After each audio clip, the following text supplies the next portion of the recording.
Chapter 7. Eluding the Meeting Minds. Avoid the pitfalls of counterproductive meetings. Everyone who has come out of corporate America recalls different highlights of the experience, but without exception, all of them recall the endless meetings. Many managers, who still have some desire to be productive, get extremely frustrated with the meeting syndrome. They are absolutely convinced nothing of value ever happens in meetings. The greater the attendance at the meeting, the less productive it seems to be. Meetings can be great obstacles for workers who are results-oriented. There has been a deluge of displaced executives flocking into the network distribution industry. They bring with them some valuable resources, most notably their wide base of professional contacts and high-level management experience. But they also bring some disastrous habits, many of which may have caused the downsizing of corporate America in the first place. We will discuss this in more detail in Chapter 9. That same executive who was paid a fairly high salary to go from meeting to meeting in his former career has a strong inclination to carry that habit into our industry. In the very first year of network marketing, probably even the first month, new distributors may find themselves exposed to one of the prime causes of failure in our profession: lethargy. Because this is brought on by the very people whom they regard as successful, it will be difficult to resist. Lethargy results from what we call meeting minds. In the battle for success, these minds seldom cause death, outright failure, but they often lead to the maiming and disfigurement of a networking career. That is, they keep some new associates from rising to their full potential. Once they step on these well-camouflaged explosives, new distributors may end up disabled and limping through the rest of their careers. If new distributors are lucky, they will be able to avoid these particularly destructive explosives until after they have achieved a reasonable income. Those unfortunate enough to be led through this minefield by their sponsors in their first month may indeed be among the earliest of our dearly departed associates. Although meeting minds usually just maim, they can be fatal. Take some time to consider how our industry works. Income is paid when products or services are ordered. The larger our organization, the more orders are placed. CEOs in our industry pay people to do word-of-mouth advertising, instead of building overpriced retail stores and hiring expensive public relation agencies. The more people we personally recruit and train, the larger our organization and the larger our income. Therefore, effective recruiting and training meetings are the foundation of our business. In network marketing, no one pays you to waste time sitting around in strategy meetings. Unless you are talking to people about your business, you are not really working the business. New distributors will never be as enthusiastic about personal sponsoring as they are in the first year. It is the most critical time in the career of a network marketer. In this chapter, we intend to describe meeting minds carefully and provide you with an effective defense against each of them. First mine: hotel meetings. Just about the time a new distributor has learned how to become a leader and has his group on track, some out-of-town leader inevitably blasts into the community and holds a citywide hotel meeting. Although lavish and appealing to new people, it can often result in teaching your group bad habits. Or it may be a regularly scheduled hotel recruiting meeting at which one or two of the local leaders speak and to which you are encouraged to bring new recruits. Such meetings are going on at all hours of the day at every major hotel in the world. Occasionally, the speaker is reasonably good, and lots of distributors are encouraged to attend. As many as 1,000 people can be present. But of all the ways to build a dynamic network marketing organization, a large hotel meeting as the first and primary contact with your prospects is perhaps the very worst. In spite of the fact that Mark's mentor, Richard Call, said, "Don't do a hotel meeting when I make my first trip to Austin," Mark set one up anyway. He packed 300 people in a ballroom, convinced that, given his communication skills, Richard's success, and a ground-floor networking offer, they'd sign up half the audience. Mark sat up all night putting his identification number on more than 100 distributor agreements. Out of the 300 prospects, only 3 signed up, and all of those had quit in 60 days. Mark had just stepped on his first meeting mine and resolved to never do it again. Hotel meetings were first developed by network marketing companies that sold durable goods as a means of quickly sifting through large numbers of people in order to find 1 or 2 people with big money to invest. A former president of one such company told us jokingly that their best closers used this method to sniff out overly eager prospects with at least $30,000 to invest. The problem is, when these companies were run out of business or prevented from front-end loading distributors with garages full of products, their hotel meeting system remained popular. But hotel meetings are among the least effective recruiting systems. Network marketing has always been a people business. When prospects are subjected to a large, impersonal meeting room, the intimacy of our business is completely lost. Long before fax machines, computers, VCRs, and hotel meetings, Mary Kay created more female millionaires than any other corporation in history. Amway built a billion-dollar empire in America using private, in-home meetings, and is today still 4 times larger than their nearest competitors. For some strange reason, during the last half of the 80s, when MLM really began to blossom, most companies opted for hotel meetings rather than in-home meetings. Hotel meetings can only be of value if they are used occasionally as a supplement to regularly scheduled in-home presentations. Let's analyze why. Hotel meetings cannot be duplicated. First, the setting of a hotel meeting is all wrong for network marketing. The number one fear in business is public speaking. New prospects, whose first introduction to our business is via the hotel meeting, will be immediately fearful of success. They walk into the Hyatt, see a well-dressed couple addressing hundreds of attendees with a microphone, and think, "I can't do that." Most people fear public speaking. We sometimes wonder how many millions of would-be successful MLM distributors have walked out of hotel meetings and chosen never to participate because they thought they might be required to stand up and deliver a public speech. The thought can be quite intimidating. No one need ever deliver a speech to become a millionaire in our profession. Yet that's not the understanding of many who quit before they ever begin, believing that public speaking is a large part of network marketing. In addition, there's the money issue. It costs a reasonable sum for leaders to rent a ballroom or meeting space at a hotel. So at the meeting, either the leaders lose money, which most can't afford, or they make a profit, which encourages others to emulate them. But what about the message that is sent to prospects and other members of the group as they glance around the room and discover, with simple mathematics, that the leader is making money off them? There will be some resentment at the thought of a leader profiting from the meeting. Moreover, some entrepreneurial leaders will get the idea that the way to make money in network marketing is to conduct these large meetings. Other leaders even go further by selling books and tapes to participants. It can become so profitable that one leader, formerly with one of the biggest MLM companies, confided in us he can gross over $500,000 in a weekend by charging for hotel rooms, food, books, tapes, CD-ROMs, etc. However, he has the advantage of being a professional convention planner with plenty of money to invest. Not every leader has the resources to duplicate that approach, nor should he or she really need to have them. The nature of our business is to earn money from the sale of products and services, not peripheral materials. Hotel meetings create dependency. Network marketing is successful when leaders are recruited who, in turn, recruit other leaders. It is meant to create independence. Many companies insist on the use of the term independent distributor. Yet hotel meetings have just the opposite effect. For those who do join and buy into the concept, they think, "Great, I don't have to work to be successful.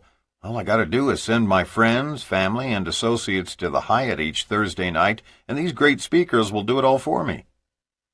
Of course, that never works, because ultimately the only people who make real money in MLM, with very few exceptions, are those who conduct their own meetings. Effective recruiting meetings need not be large, and no one needs to deliver formal speeches. Attending meetings at hotels should not be confused with real work in this business. Too many new distributors find that it's much easier to become professional meeting attendees than it is to face the rejection of frontline recruiting. At the outset of your MLM career, it is important to understand that sole dependence on hotel meetings for recruiting and building a large organization is based on an erroneous principle. This is easy. I don't have to work. I'll just send people to meetings. Absolutely not true. A low turnout causes embarrassment. If you think no-shows are hard to take when the meeting is held in your home, think about how you might feel when this happens at a hotel meeting. There is no worse experience in this business than to rent a hotel room and have a handful of people show up. Ask any leader in the business. Almost everyone has been there and done that at least once. Dave Johnson recalls one such moment in his first year of the business, nearly 10 years ago. Early in my career, I felt it necessary to grab at any chance I had to talk to people in hopes that they may join somewhere in my line. One of my second-level distributors, Dr. Hung Tai Wang, invited me to conduct a training meeting in Bethesda, Maryland at the Hyatt Regency. He promised me that there would be 175 people in attendance. So I maxed out my credit card, cashed in my last free miles on United, and went to support my downline. On the target Saturday, I arrived at the ballroom at 8:30 a.m., 1 hour before the 9:30 start time. Nobody was there. At 9 o'clock, Dr. Wang arrived. At 9:15, it was still just the two of us. At 9:25, there were 5 guests. By 9:30, Dr. Wang was pacing up and down the hallway looking for lost distributors. At 9:45, he was quite distraught, wondering where the other 170 guests were. We did conduct the all-day seminar for the 5 attendees, and 3 of them are still in the business today. However, Dr. Wang admitted later that he wished the overhanging chandelier would have fallen on him and ended it all right there. The moral for me was the realization that you never know when you'll meet your next top leaders. Just think of what could have happened to those 3 leaders if we had discounted their attendance and canceled the seminar because of lack of expected attendance. The fact is that the meeting could have been held in Dr. Wang's home and spared him the embarrassment of all the no-shows. They were extremely lucky they didn't come away with nothing to show for their efforts. Of the countless stories we've heard over the years, no one else in this entire industry has described a similar hotel experience with such a positive outcome. Today, Dr. Hung Tai Wang has one of the largest organizations in Asia and is one of the highest-paid distributors in the business. Dave Johnson and his wife Connie live in Reno, Nevada, the same town in which we live. Rene worked closely with them during those pioneering days, and we have all become close friends. As upline to Dr. Wang, the Johnsons are the leaders of one of the largest Asian organizations and among the highest-paid distributors in our company. They travel extensively and live a life that others can only dream about. Paula Cook-Ehrlich tells a similar story of her early days in the business when she accompanied her husband on a business trip to Texas. While there, I decided to hold an opportunity meeting for a few people we knew. I was planning to use our hotel suite for the meeting and had taken a few key products with me to show everyone. I happened to mention this to my upline, and he said that he had a very large organization in Texas and that he would put out a voicemail about the meeting. He said that I should get a meeting room at the hotel, which I did, for about 50 people. I called him when I'd done this, and he said that he didn't think the room would be large enough, that I should get one that would accommodate about 100 people. That was 2 days before the meeting, and at that point the only room the hotel had available was one for about 200 people. So we decided to rent it, setting up water stations at the back and a large product display at the front to take up any extra space. Of course, then I had to have more products and display materials than I brought with me, so I had the company send, via overnight courier, a complete product package, and then scurried about town to find what I needed for the display.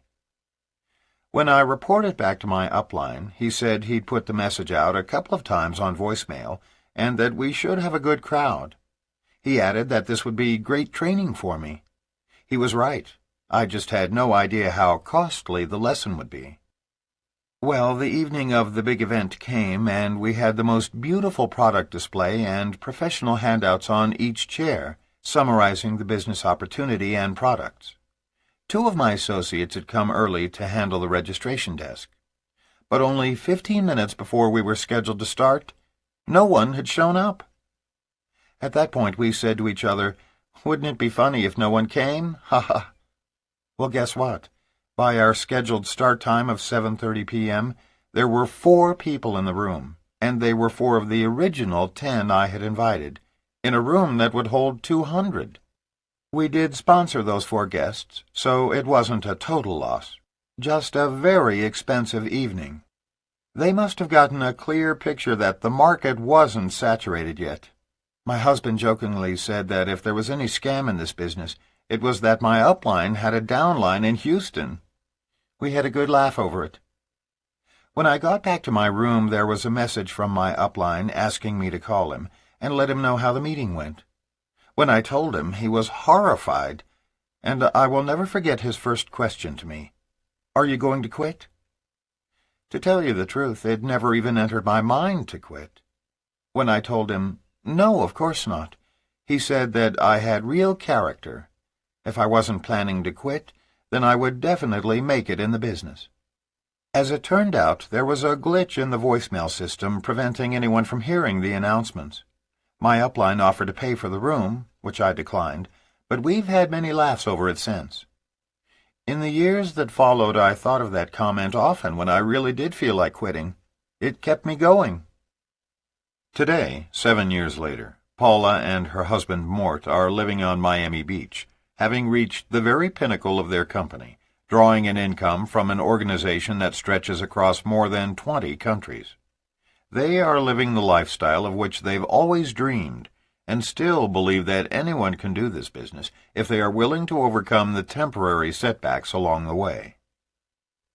A handful of people showing up in a home or a hotel suite would have been a normal MLM gathering, but a handful in a hotel ballroom is not a good feeling if you are the host. It's also quite costly. Most networkers can only afford to make this mistake once. Hotel meetings are not private. Hotel meetings, by their very nature, systematically screen out 25% of the population.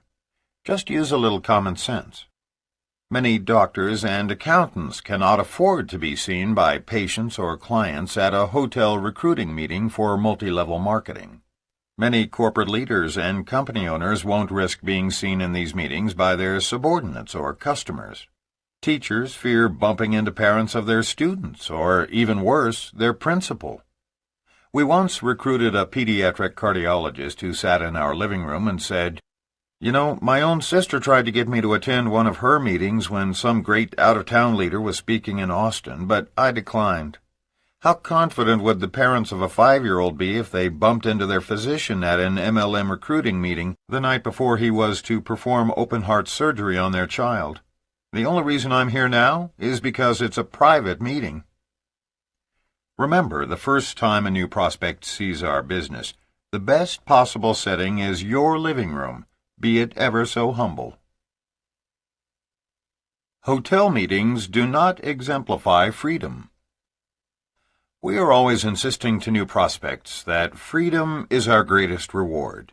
So imagine a guy on Thursday night at 7:30, loosening his tie and walking into a meeting of 100 people. He's thinking about the fact that he's already put in 42 hours this week at his company. How is he going to explain to his wife and children why he now needs to go out to meetings at night, too? Nobody wants to spend what precious little time they've got at night searching for a parking space at the Hilton. Large weekly hotel meetings destroy the concept of freedom by forcing people to add to their already overloaded schedule after their regular work hours. Hotel meetings create an illusion of saturation. It's impossible to saturate any area with too many distributors, yet the perception of saturation can discourage new distributors. A presentation is naturally more appealing when it is given in one's living room with a few friends discussing the tremendous ground floor opportunity in network marketing. We all know that, relative to the entire population of most cities, a gathering of 300 people is a drop in the bucket. Yet to new distributors, it may seem as if everyone in their immediate area already knows about this deal. A new distributor may think, "My gosh, in this room alone, 299 people are ahead of me in this business." The impression of joining a company at an early stage is destroyed by the initial perception of hundreds streaming into a large hotel recruiting meeting. Hotel meetings do not promote personal development. Personal growth and development have always been the true assets of our industry, but only a very few people experience personal growth by standing up in front of an audience with a microphone. For most people, leadership skills are better developed in small, in-home meetings to recruit new frontline distributors, coupled with weekend training sessions in which networkers are taught to lead their own small groups. We believe the most positive outcome of success in our industry is not financial independence or time freedom, but rather personal development. We have proudly watched many of our personal recruits, some of them the most unlikely to become success stories, develop into remarkable leaders by sheer force of will. Rather than conducting their recruiting meetings for them, we encouraged them to take charge on their own.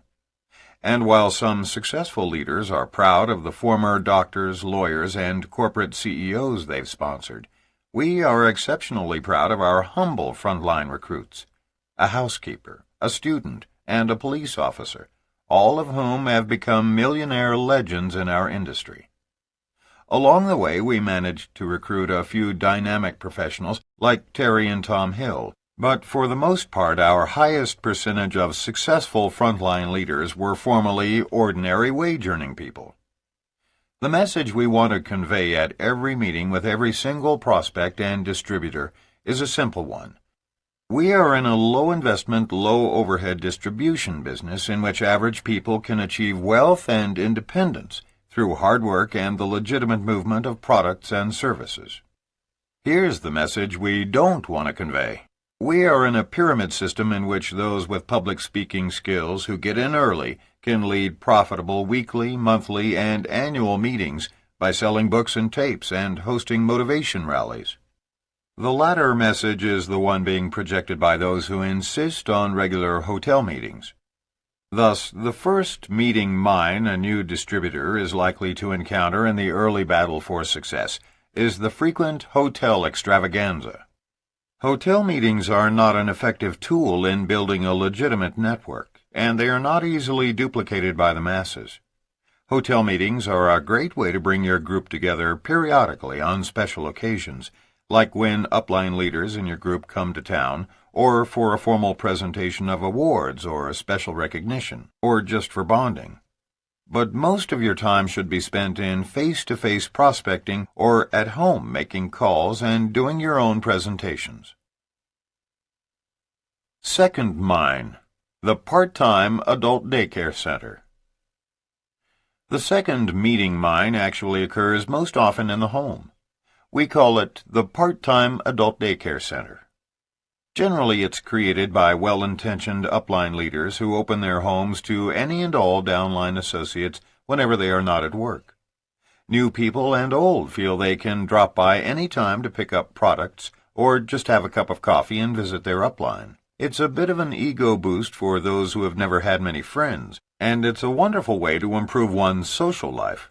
It's also much easier to coach existing distributors who respect you than it is to endure the rejection of recruiting meetings with new prospects. The problem is, if your goal is to build a large organization, this method won't help you. It's like having a 24-hour drop-in center for the homeless, and is about as profitable. This socializing may be fun, but don't deceive yourself into believing that your daily or weekly drop-ins are productive or helping grow your business. They aren't. Third mine, the church service. Another less effective get-together is what we call the church service. Generally, it's a weekly recruiting meeting in which frontline distributors bring guests to the leader's home for a presentation. If these meetings really worked, they would render themselves obsolete in a matter of days. Here's why. If in the first week 5 people come to a recruiting meeting and everyone duplicates the process, by week 3 there should be 155 prospects. The original 5, their 25, and their 125 altogether. Most homes won't comfortably seat that many, and even if they do, by week 4 they certainly can't handle 780 folks. Obviously, the reason some leaders can continue to do weekly in-home meetings for their downline for years is that the group doesn't grow exponentially. If your goal is to build a close circle of friends for the purpose of weekly personal support, or if you merely wish to have a small group of individuals who look up to you, there's no better way than the weekly MLM support group. It's great for folks who don't have a church affiliation, but need weekly 2-hour bonding sessions with a group of like-minded people, but it's no way to build an international network marketing organization. If the exponential growth were to work as it should, besides having a totally unmanageable number of people, leaders would soon find that they had created a destructive codependency. If you wish to earn a great deal of money and achieve total control of your time and destiny, you must become a leader and conduct your own meetings while teaching your front line to do the same. Rene shares her own personal experience from before we were married with this type of gathering in Reno. As a former nun, I earned the right to conduct weekly church services. It was in my nature to enjoy conducting them, and I believed at the time that I was doing a great service for my downline. I am a teacher at heart, and I loved presenting the business opportunity to our new prospects.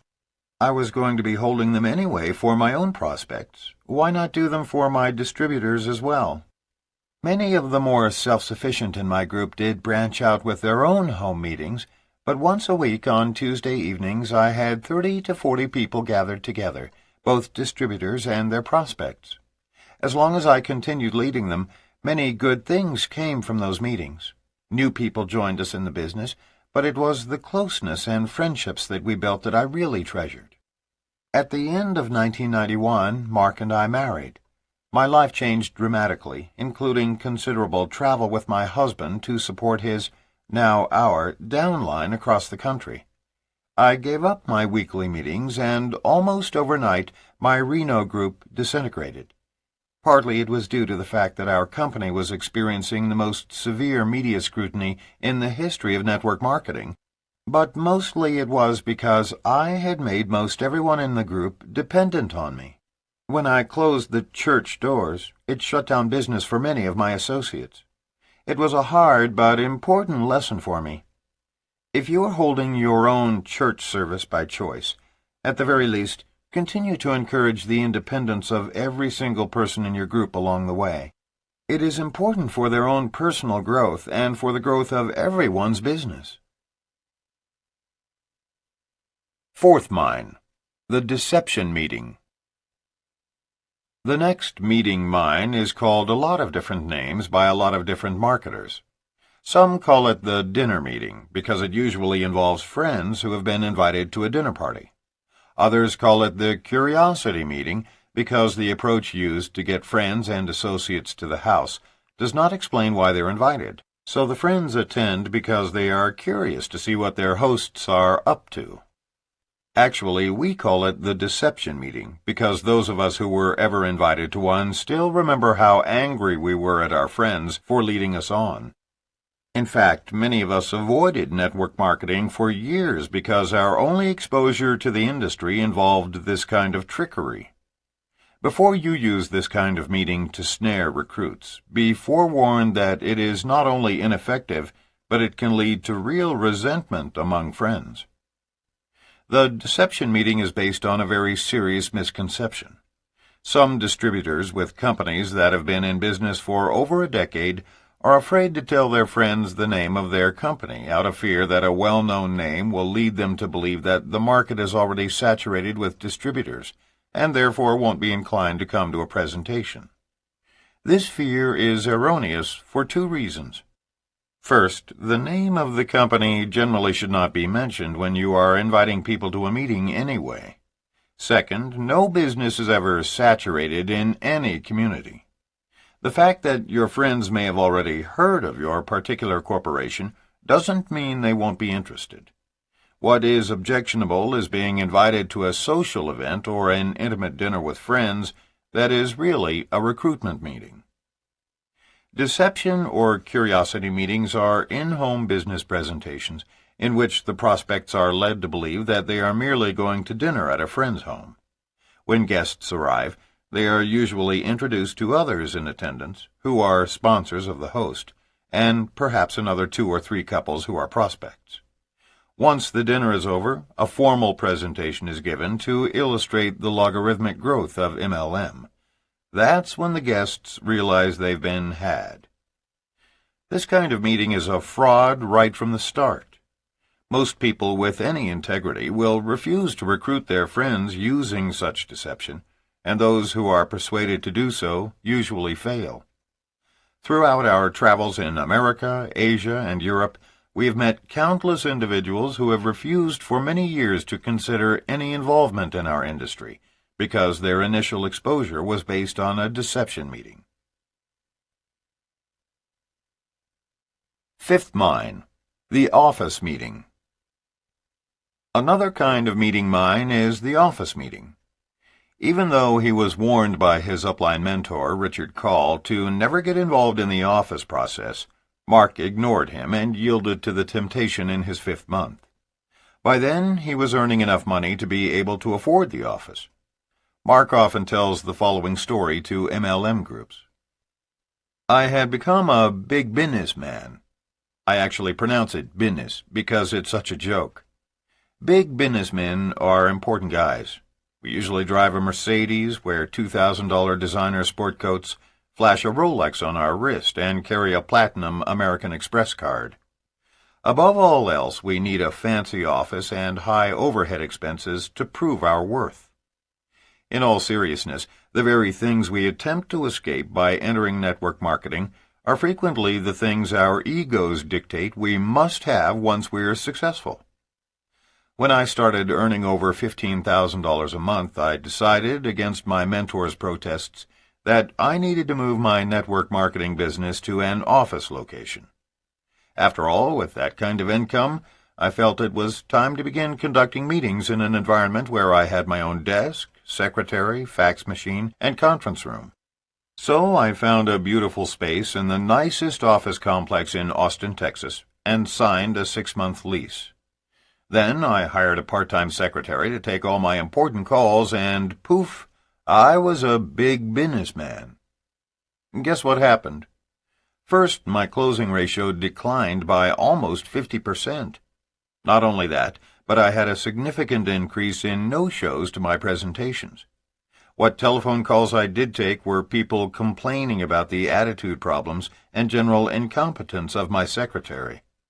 So I had to spend time teaching her the fundamentals of telephone behavior. By the 2nd month, no one I interviewed signed up, and the few I recruited in the 1st month were clamoring to hold their meetings in my office and refusing to do their own in-home meetings. By the 3rd month, I had moved my office back home. Here's what I learned. Office meetings don't work nearly as effectively in our business as do in-home presentations. When I went home, my closing ratios jumped right back into the 20% range, and my downline distributors were much happier doing their own in-homes when I was again doing so. We realize that advising against offices will be unpopular with many of you who already have offices and approach business in this manner.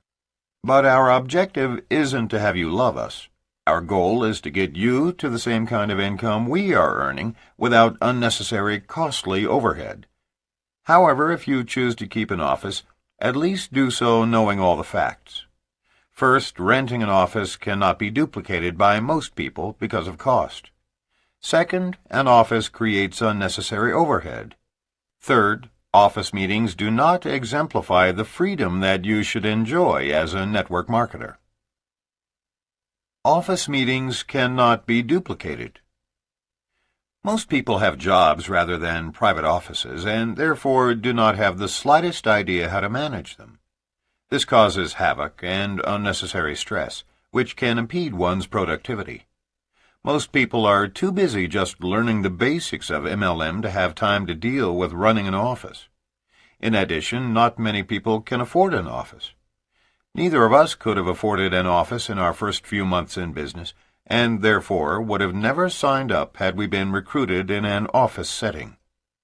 Office space, even if you share it with other business people, is expensive anywhere in the world. Remember, we are in a business of duplication. If we can't afford to do business in an office, on a boat, or anywhere else, it probably will also be impossible for, or inaccessible to, the masses. Offices create unnecessary overhead. Perhaps one of the biggest strengths of network marketing is the lack of overhead. In our business, you can reap the benefits of being an entrepreneur without the expense of a franchise or a small business owner's operating costs. The beauty of this business is that you can do it from your living room. There's no need to invest thousands of dollars on employees and office space. So why waste money on totally unnecessary overhead when an office is not going to increase your productivity? Offices do not exemplify freedom. There are two major attractions to our industry: big money and free time. Prospects who come to an office interview will feel that by joining your MLM organization, they will be tying themselves to an office. Hence, where is the freedom?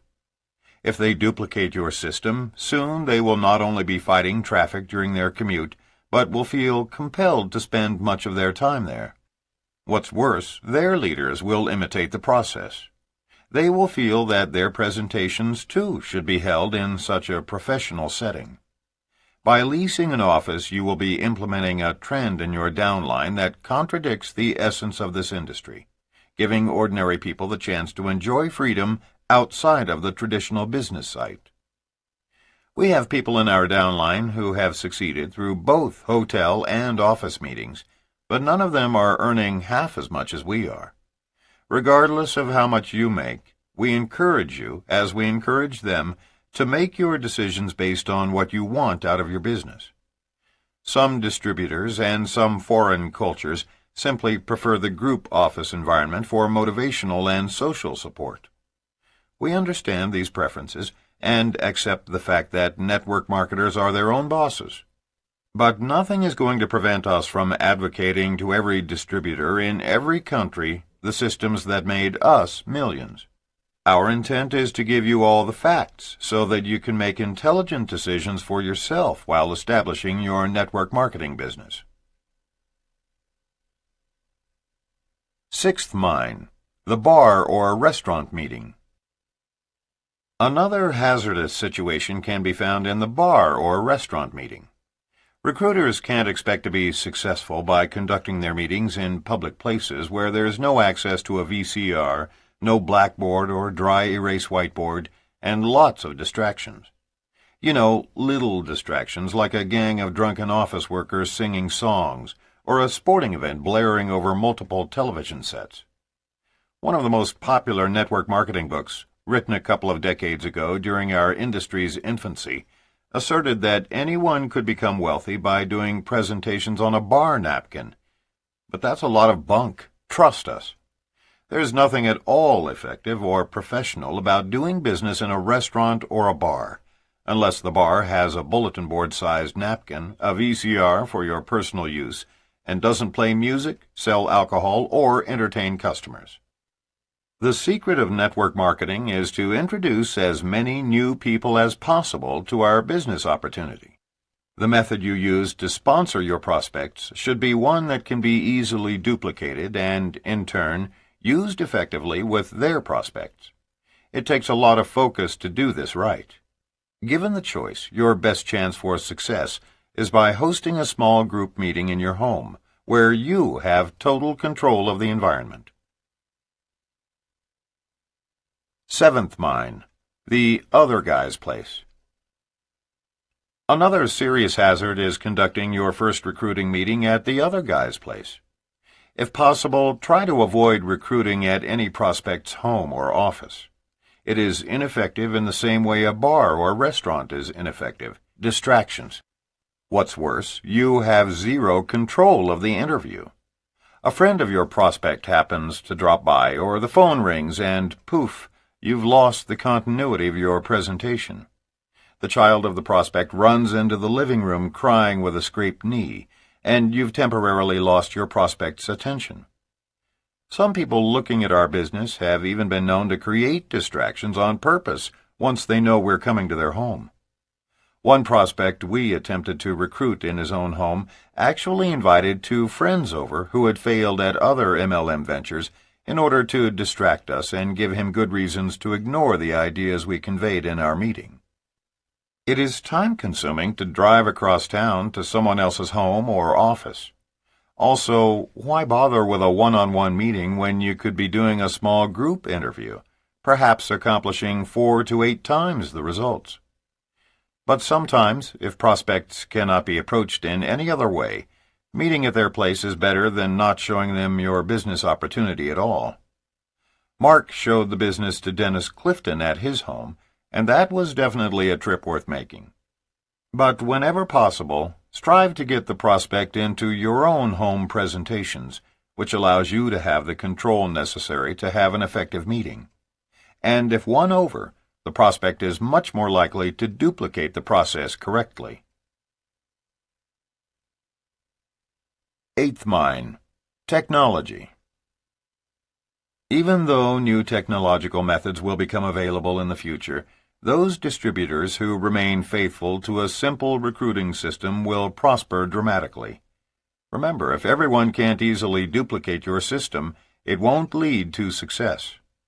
We know networkers who are using the Internet and email to recruit and train new distributors. But more than 75% of all baby boomers are not yet online, so why limit your market to less than 25% of the boomer population? Others have attempted to work with phone drops, automatic dialers, fax-on-demand systems, and other new technologies. Used in conjunction with telephone and face-to-face approaches, this shotgun recruiting can be effective. Using only one technology to follow up on leads is very limiting and, by itself, will not work. While you personally may experiment with a new technology as part of your shotgun approach, you don't want to make the mistake of conveying to your organization that this new addition is your primary system. Your people will feel they can only succeed if they purchase the same equipment that you use, but some won't be able to afford it. Above all else, remember this. We are in the distribution industry. We are paid directly as a result of the amount of products or number of services sold and used by our network. Doesn't it just make sense to distribute items and teach systems in a manner that is most easily learned by the general public, and most easily duplicated by them? Stick with this rule, and you will go far in your business. The key to successful meetings is duplication. We want you to understand why in-homes are so effective, as well as how best to use your time during the presentation and training meetings. Remember, this is a book about how to avoid the circumstances that could cause you to quit in your first year of network marketing. We've conducted every type of meeting we just discussed, and found each is substantially less effective than in-home VCR/whiteboard presentations. Never do we tell students in our network marketing college course that the in-home meeting method is the only way to succeed. We are not absolutists. However, if you truly wish to survive your first year, we think you need to understand all the various meeting styles from the most effective to the least effective. In fact, we don't just want you to survive. We want you dramatically wealthy with all the time in the world to do what you want when you want to do it. Having said that, now we want to share with you what we believe is the best and most easily duplicated process in network marketing today. The real key to successful meetings always revolves around the fundamental MLM principle of duplication. Any type of meeting that cannot be copied and taught by the least articulate and successful person in your group is ultimately doomed to failure and should be abandoned. Mark had been in the business for nearly 4 years when he experienced a graphic example of this principle. As he explains, "I received a call from a very enthusiastic fellow named Barney, who called me from Fort Lauderdale, Florida, to inform me that he had personally sponsored more than 200 high-quality distributors, yet none of them had become successful. I asked him to describe a normal work week in his life so that I could try to figure out what he was doing wrong. His prospecting techniques were excellent, and his ability to get prospects to meetings was unparalleled. He had a much lower ratio of no-shows than I did. It was when Barney began describing his meetings that I figured out the problem. I'll present his explanation for you exactly as he described it to me. Mark, my wife and I have a Rolodex full of prominent people in the South Florida area. We were very successful in 2 businesses and recently sold them for several $1,000,000. After 2 years of fishing, we got bored and realized that we needed to be doing something productive. So we signed up in network marketing and began inviting our warm market, 10 at a time, to 2 weekly meetings. We conducted our meetings on our 100-foot yacht. Our daughter is in one of the best sororities at the University of Florida, so we hired her this summer, along with 3 of her friends, to serve cocktails and hors d'oeuvres at each of our meetings. They last about 2 hours, during which time we cruise the harbor, play the company video, and then do the same whiteboard illustrations you teach. When we're done, we dock our boat and invite them to Saturday training." Barney went on to explain that sign-ups were not a problem. All or most of his family and friends were signing up, and many actually ordered more products than the initial startup kit. Yet only one of dozens of his frontline associates had ever signed up any other distributors. After listening carefully to Barney's story, I asked him one question: "How many of your frontline distributors and prospects own a yacht?" He laughed and said, "None." He got the point. He immediately moved his meetings into his guest house, quit serving cocktails and hors d'oeuvres, and eventually succeeded in sponsoring other successful distributors. Sometimes when we are teaching our distributors a system for recruiting or training, we will unwittingly suggest some new technique, one we've heard about but haven't actually put into practice. That's when we seriously lead new recruits astray. Here's our rule of thumb. If you personally practice a new recruiting or training procedure and actually see it work to increase volumes for a full 6 months, then implement it and teach it to your downline. If you've merely heard a rumor that some new system has worked elsewhere, don't give it serious consideration or even repeat it to others until you've actually tried it. You want to keep the in-home meetings of your downline so consistent that any prospect could attend any meeting in any city and walk away with the same knowledge and information. That's how the leaders in the top companies have done it, and it's hard to argue with billions of dollars of success. Recruiting meetings. There are many ways to prospect people, and we certainly subscribe to the shotgun approach. Use ads, fish bowls, and contests. Use walking and talking, lifestyling, and the telephone. Use the mail as well as the computer. Use flyers and bulletin boards in every available public area. Give handouts and attend trade shows and franchise seminars. In fact, use every method available to meet prospects. But then adopt one specific meeting style in which to make your presentation.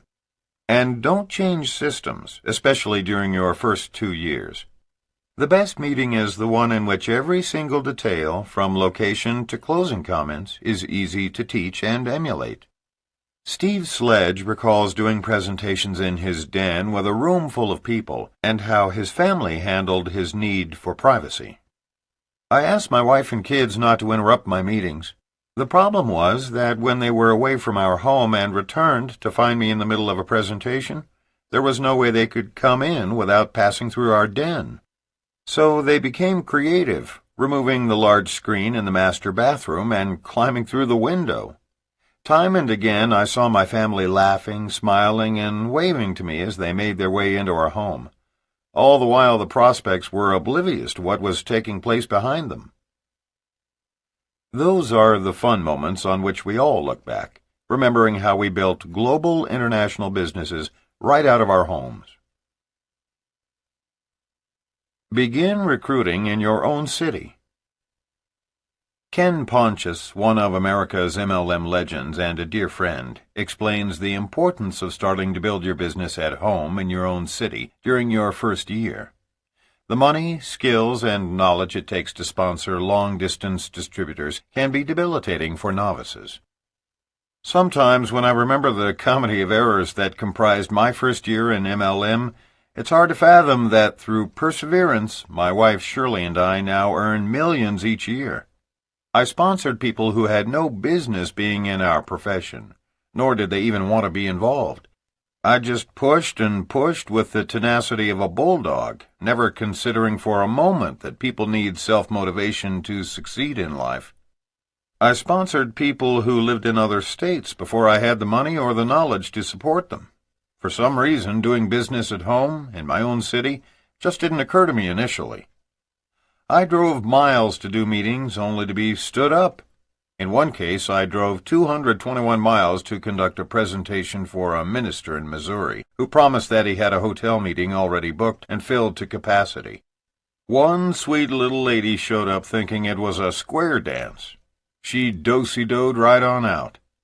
I could fill 10 pages with all the reasons why I should have quit in my first year, but it only takes one sentence to tell you why you shouldn't. Network marketing is the only industry that allows common people to earn millions with a minimal investment and zero overhead, coupled with total time freedom and the joy of global travel. There are 3 magic words that worked for all of us who have made it to the pinnacle, and they'll work for you. Just don't quit. Meeting times and locations. Because virtually everyone has a home, it is obviously the most logical place to conduct recruiting meetings. People frequently say to us, "Sure, Mark and Rene, that's easy for you to say because you live in a proverbial mansion." Yes, but remember, we began in humble environments. Regardless of whether you live in an apartment, trailer, or house, always use your largest room for meetings. You must have 3 items: a television, a VCR, and a whiteboard or flip chart. Most everyone has 2 of the 3 already, but if you don't, borrow or buy them. As part of creating a simple, easily duplicated system, we suggest that you show a video and do your presentations using a dry erase whiteboard. During his first year, Mark signed up people from different ends of the spectrum, sponsoring a bank president who had recently been terminated. At the same time, he sponsored the wife of a painter. The former banker lived in a $1 million home in the finest subdivision in Austin, Texas. The painter and his wife lived in a trailer. The banker quit in 3 months. The painter's wife today earns $6,000 a month, and most likely will do so for the rest of her life. The quality of your home environment is not nearly as significant as your own enthusiasm. Read the previous sentence one more time. It is the essence of success in MLM. Don't serve any food at your meetings, but if you feel the need to provide something, make it a beverage, water, coffee, or iced tea. Ideally, you should conduct meetings on any weekday during regular work hours for 1 hour either side of noon. These hours are best because it allows your prospects to take an early or extended lunch. The next best meeting times are evenings. The least preferable times are during weekends. You want to create the impression that our industry is a truly legitimate business that is conducted during normal business hours. The ideal number of prospects per meeting is 4 to 8. Try to avoid doing one-on-one meetings. They are an ineffective use of your time. Of course, there is always the rare professional whom you might determine needs a private meeting, but as a rule, small group meetings are best. For information on the opening interview and presentation, we refer you to a comprehensive step-by-step chapter on the subject in our book, Power Multi-Level Marketing. This provides more specific information on the points to cover while doing a business opportunity meeting by whatever name you call it: business presentation, business briefing, business interview, or private business reception. No-shows are normal. Always schedule twice as many prospects as you would like to attend your recruiting meetings. For example, if you want 5, invite 10. It is normal to have 50% no-shows at these meetings. People will offer up the wildest excuses for not showing up at your business presentation. Jerry and Debbie Campisi of Boca Raton, Florida, recalling their early days of building their business, claim to have heard every excuse in the book. Here are just a few of the standouts. "You won't believe it. My house caught on fire and burned to the ground. I lost everything I own, including your information. I feel really bad about missing your meeting. I had an accident on the way to our appointment. I can't believe I'm still alive. I had to go to the hospital, but I'm okay now. I want to wait a few weeks to get everything back to normal before we meet." And their favorite: "I couldn't show up for our appointment because someone broke into my car and stole everything I had, including your starter package. It had your telephone number, so I couldn't even call you. I'm really glad you're calling me now." How about this one? "I was so excited to meet with you until my husband came home. He told me that this was one of those pyramid schemes where they don't care about selling anything. It's just a front-end network deal, and all they want is your money. He wondered why in the world I would even be looking at something like this." 2 weeks later, he signed up in another deal that truly fit his description. Everything he was telling his wife not to do, he did. Don't be surprised if you get outlandish excuses. In a follow-up phone conversation, a prospect's girlfriend offered this defense: "Oh, I'm sorry, my boyfriend must have forgotten. It's his pet snake's birthday. He can't come to the phone right now because he's having a birthday party." Jerry said he tried to get a visual on that one, picturing the snake wearing his birthday hat and diving into the cake. The Campisis advise that whatever you do, don't buy into all the explanations that people offer. Successful entrepreneurs know that excuses are the nails that build houses of failure. After more than a decade with one company, Jerry and Debbie Campisi have the experience to know the truth of that statement. They have reached the top. Like us, they met and married in this business, and are our close friends and travel companions throughout the United States, Europe, and Asia. We all enjoy working the business together and playing on the beaches of the world. We have seen many successful marriages between distributors in our industry. Network marketing is a haven for finding people of like minds, hearts, and bank accounts. There is a rumor floating around our industry that a case is now pending before the Supreme Court that stipulates that network marketers can no longer merely marry, but must also agree to a legal merger of their downlines, without the possibility of prenuptial restrictions. Of course, that is only a rumor. Training meetings. Another meeting that is critical for success is the training meeting. We have created a 180-minute video called Power Training that demonstrates exactly what we do, step by step, emphasizing what we consider the most important elements of successful training. However, there are a few philosophical issues we need to address related specifically to training.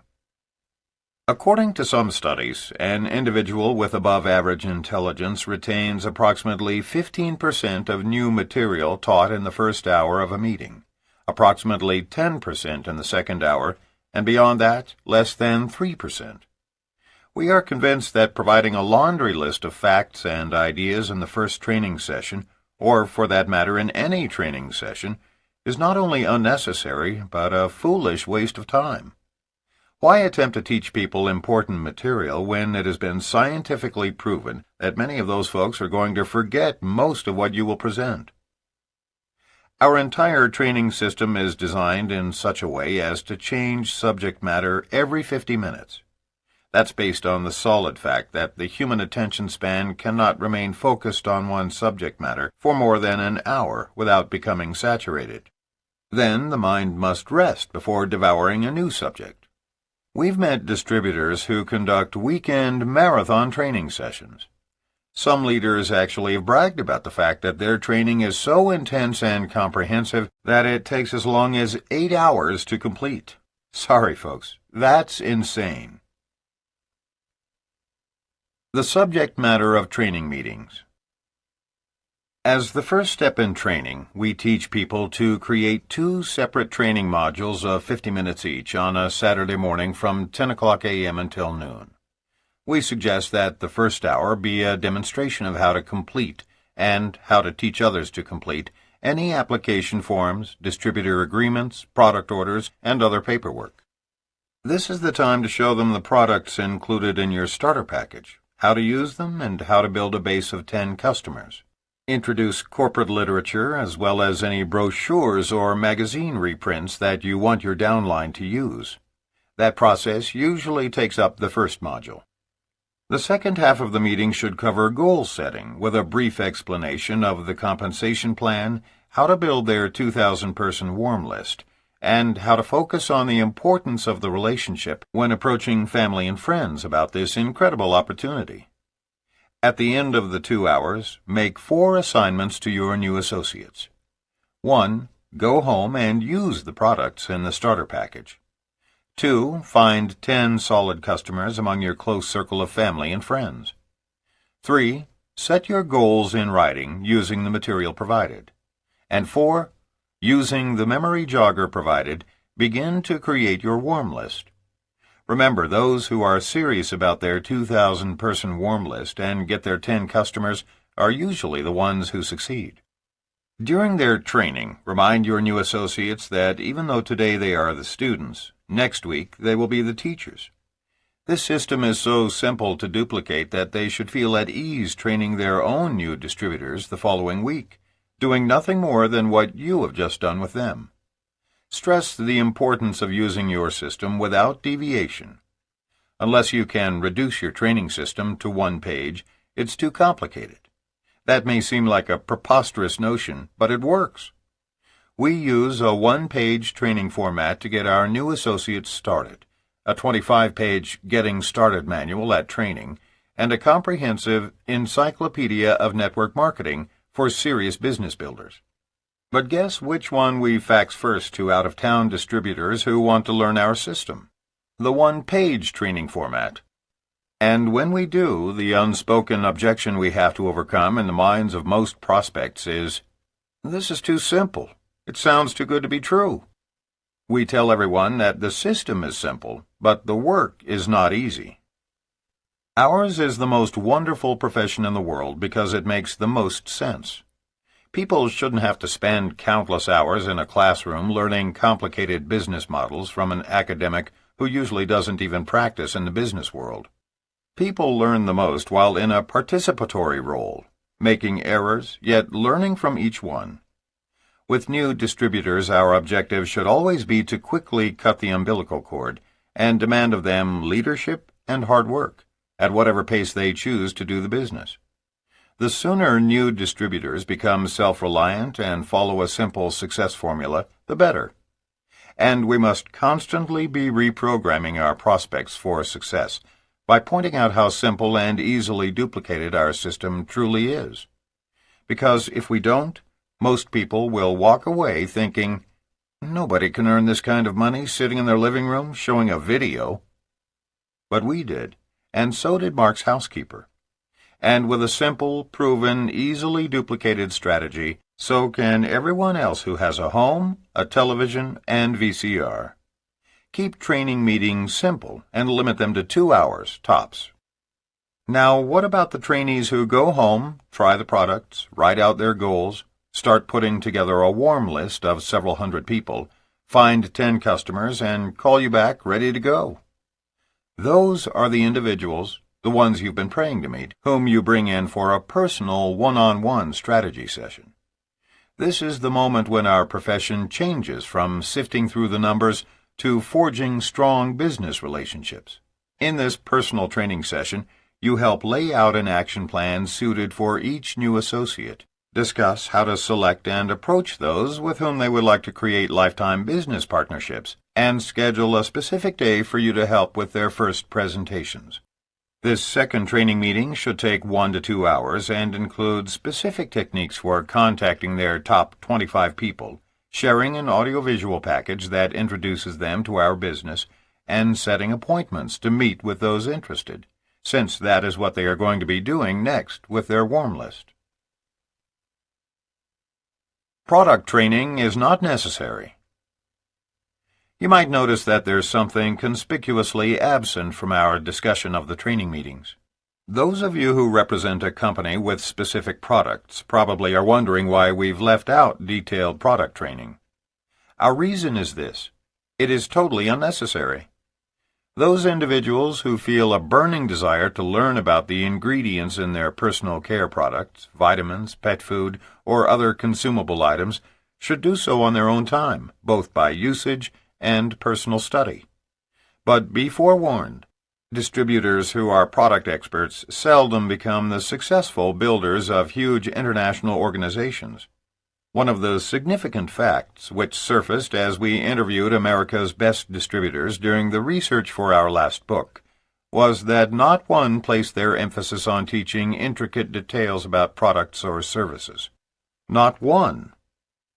We are perfectly aware of the fact that some people reading this book pride themselves in knowing the function of every single ingredient in every single product they distribute. Such folks probably are upset with us for this unfair stereotype. Hey, lighten up! We have consistently poked fun at ourselves and revealed numerous ridiculous mistakes of our own.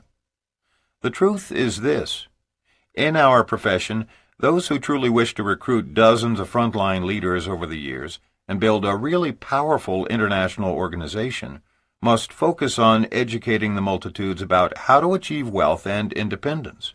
These have always been and will continue to be the most exciting products in our industry. At one point, both of us, still building our own individual organizations, decided to become experts on one of our hair products so we could dazzle people with our wisdom. It didn't take long to memorize the process that scientists used to fractionate the mucopolysaccharides to the precise molecular size so that they would stimulate the papilla of the hair follicles in order to vasodilate the capillaries to just the right blood flow in order to improve hair fitness. And when we proudly talked about that in meetings, some of the doctors even rolled their eyes in confusion. That knowledge never allowed either of us to obtain one customer, nor sign up one distributor. So we quit mentioning it. We replaced all that with an enthusiastic, "It worked for me, and maybe it will for you too. Why don't you try it?" Don't discuss products in training other than to provide a general understanding of the primary products or services. Then encourage the distributors to use them all and learn from personal consumption.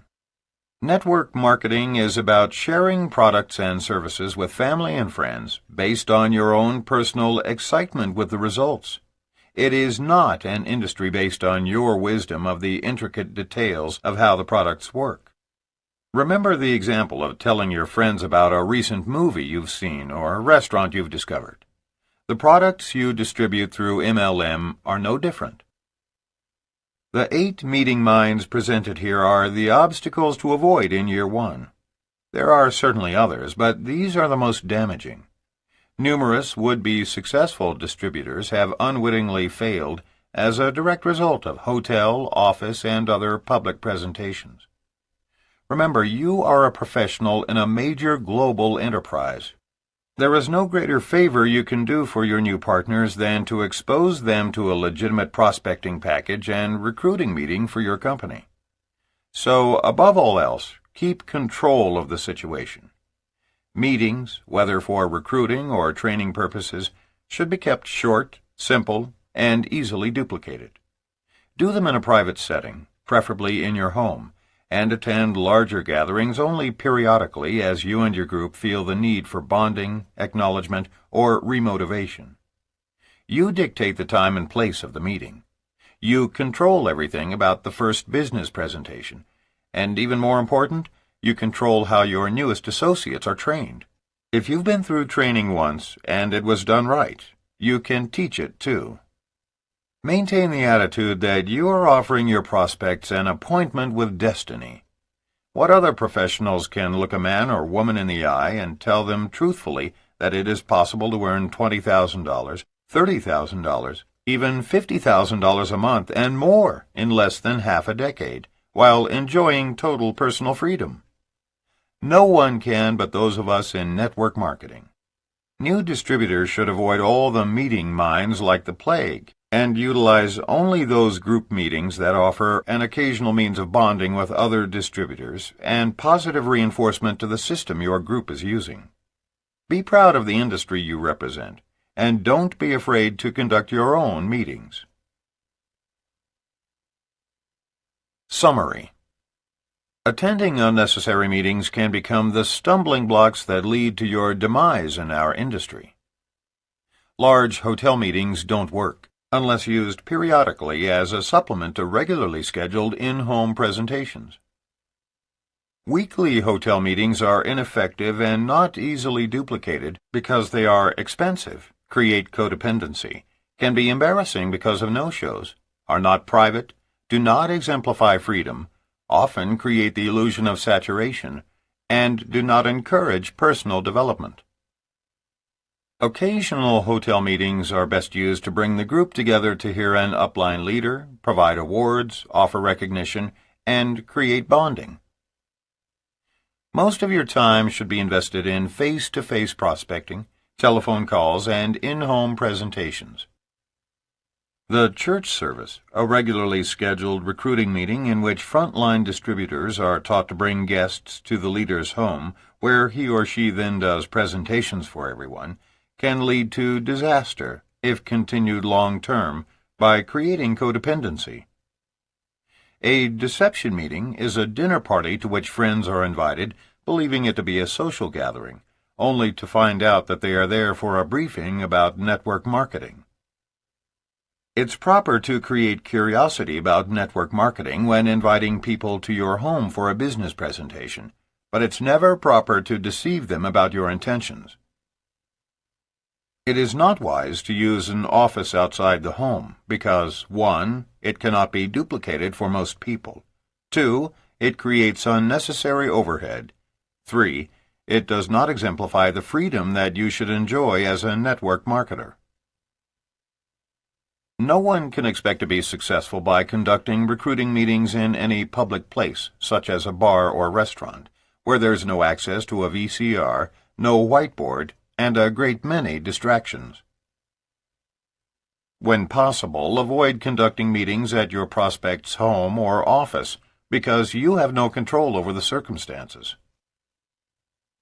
High-tech recruiting methods, such as using the Internet, email, phone drops, automatic dialers, and fax on demand, can be effective when used with other approaches, but using only one technology is a very limiting system that cannot be easily duplicated.